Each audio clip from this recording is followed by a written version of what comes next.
Bonjour, bienvenue sur Argus.fr. On est ici au garage Renault dans l'usine de Flins, une collection qui marque une rétrospective des 120 ans de la marque.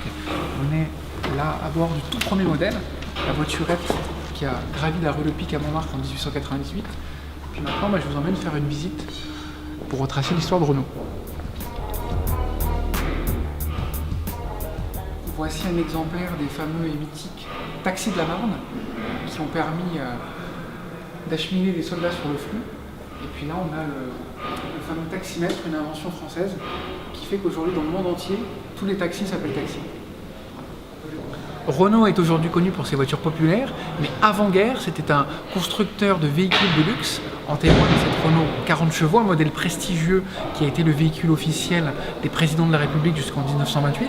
La 40 chevaux, c'est l'équivalent à l'époque d'une Rolls-Royce, donc ça vous donne un peu le haut niveau de qualité du véhicule. Un véhicule qui s'apprécie avec chauffeur, ici, et puis les passagers et les riches propriétaires, eux, voyageaient à l'abri, à l'arrière du véhicule. À l'aube des années 30, l'héritière de la 40 chevaux, c'est la Reina Stella, avec un moteur à 8 cylindres, toujours dans le haut de gamme, toujours dans le très grand luxe. Il n'y a plus qu'un seul modèle qui roule au monde aujourd'hui, c'est celui-ci. Pendant la guerre, chez Renault, on imagine des véhicules populaires, ce prototype qui amènera à la 4 chevaux. Alors, la particularité, c'est qu'il n'a qu'une porte latérale qui s'ouvre dans le bon sens.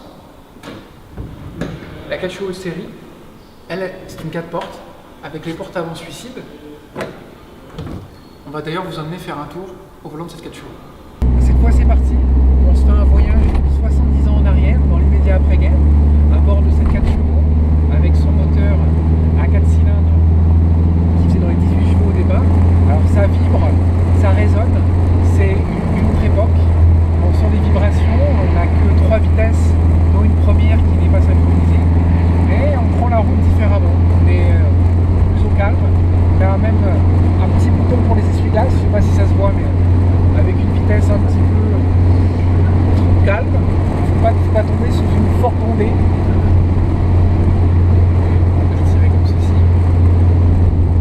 On est à 70 km/h, on a l'impression qu'on est à la vitesse maximale. Alors j'accélère un petit peu. Le grand volant, alors évidemment, on n'a pas de ceinture de sécurité à l'arrière, on en a encore moins à l'avant. La seule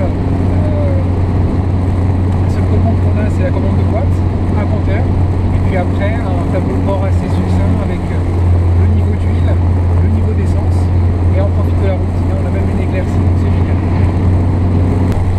Alors après, pour ce qui est des sensations de conduite, on va quand même être assez prudent avec un véhicule qui avait quand même la réputation de finir sur le toit, qui ne sait pas du tout ce qu'on cherche à obtenir. Et puis aussi, au niveau du freinage, il ne faut pas hésiter à appuyer fort sur la pédale et à anticiper. On va se faire un petit rond-point.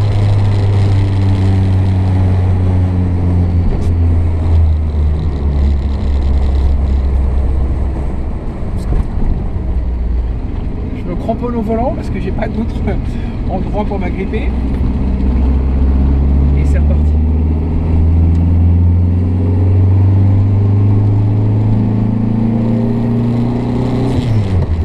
Et une fois que c'est lancé, on profite de la route. Dans les années 50, la berline familiale, la grande routière, c'est la Renault Frégate.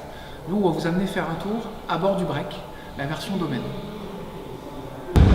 Voici à bord d'une Renault Frégate Domaine, le grand break familial des années 50. Là, c'est un modèle de 1957 avec les codes couleurs de l'époque, du crème, une belle couleur bleue à l'extérieur. Dans le coffre, il y a même des lattes de bois pour caler les bagages. Un véhicule ultra confort, on a une banquette à l'américaine avec 3 places de front, 3 places arrière. Donc véhicule à 6 places, véhicule très large, commande de boîte au volant. Ça, c'est aussi une autre époque. Véhicule très confortable, et là on fait vraiment un voyage dans le temps, c'est vraiment sympathique.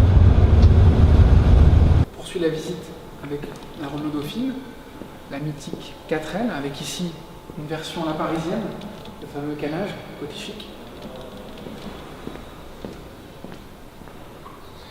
Et puis curiosité, le projet Renault 900, une espèce d'ovni, cabine avancée, l'ancêtre du monospace, et un moteur V8 1,6 litre, tout à l'arrière. 1964, la Renault 8 Gordini, moteur 110 chevaux, tout à l'arrière, sacrée propulsion. Ça a généré une quantité de pilotes et ça a été un bon véhicule d'apprentissage.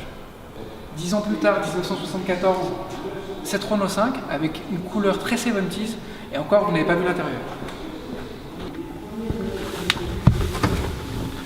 Ah bon, je vous ai pas menti, c'est tout aussi coloré. Il y a du vinyle, ça a sorti à la carrosserie. Alors ce sont les toutes premières générations avec la planche de bord en Sky et puis surtout les vitesses au volant. Nous on va prendre le volant d'un modèle un peu plus récent qui a des vitesses au plancher. On va aller faire un tour avec. Voici au volant d'une Renault 5 de toute première génération, donc on est au début des années 70. Il y a du Sky, il y a des tableaux de bord un peu gaufrés comme ça. Alors ce qui est sympa c'est aussi la gamme chromatique. On a du noir, on a du orange, ça c'est très sympa. Ce qui est intéressant aussi c'est la jante très fine du volant avec au milieu ce motif qui rappelle la planche de bord. Donc là on n'a pas d'airbag, on a une jante très fine, c'est une autre époque, hein, c'est une certaine forme de liberté.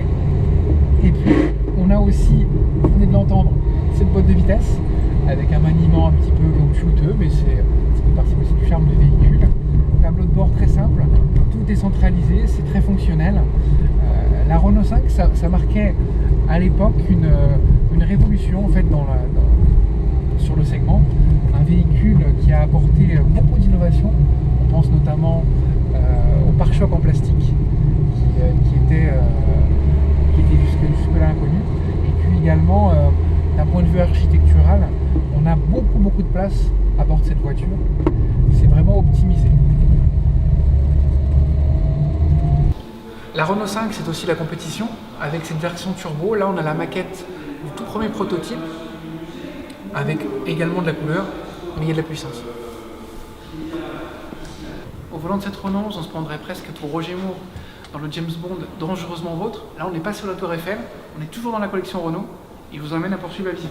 Autre modèle mythique dans cette collection, le Renault Espace F1, avec ses 4 places et surtout son moteur V10. À bord, il n'y a pas 7 passagers, mais 4. Par contre, il y a 10 cylindres. On les voit parfaitement ici à travers le plexiglas. Parmi la multitude de véhicules emblématiques dans cette collection Renault, citons l'étoile filante, véhicule animé par une turbine turbo-méca qui a battu des records de vitesse sur l'axe allé de Bonneville.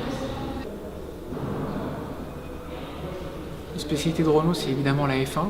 On est ici sur un modèle de 2006, le deuxième titre mondial, piloté par Alonso. Nous espérons que cette visite guidée de la collection Renault vous a plu. Nous, on vous donne rendez-vous très bientôt sur largus.fr. D'ici là, suivez-nous sur les réseaux sociaux, sur notre chaîne YouTube, sur notre page Facebook. Moi, je vais aller me faire un tour de circuit.